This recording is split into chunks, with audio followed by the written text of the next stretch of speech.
didukung oleh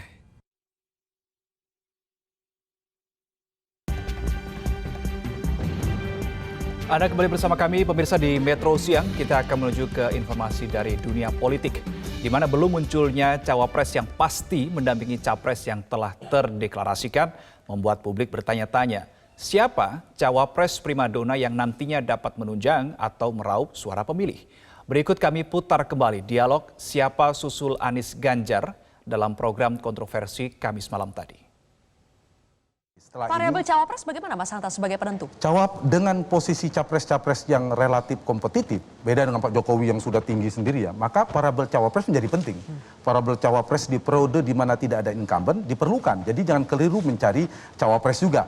Cawapres bisa jadi belum tentu menambah, betul. Tapi juga dia bisa mendegradasi bisa. Kalau ada ketidaksetujuan orang kepada capres, salah mengambil cawapres, tidak setuju, orang kecewa bisa geser. Belum tentu mendapat basis lawan. Misalnya Ganjar mencari wakil atau Prabowo mencari wakil, kalau bisa memecah basis lawannya.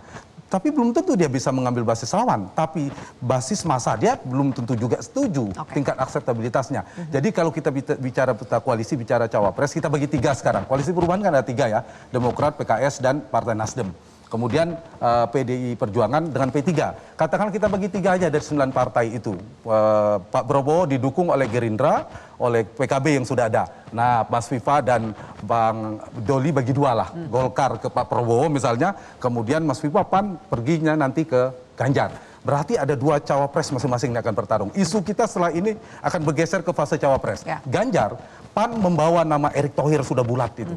Kemudian P3 membawa aspirasi Sandiaga Uno. Jadi ada dua cawapres primadona nanti dugaan saya yang berada di Ganjar yang akan ditimbang-timbang. Dua-duanya punya elektabilitas yang mumpuni, keduanya punya kekuatan logistik, keduanya punya kedekatan Pak Jokowi, apalagi Erick Thohir ya mantan ketua TKN.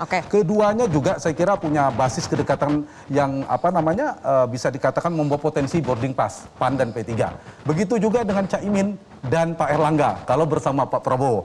Nah, Pak Erlangga dan Caimin membawa partai masing-masing.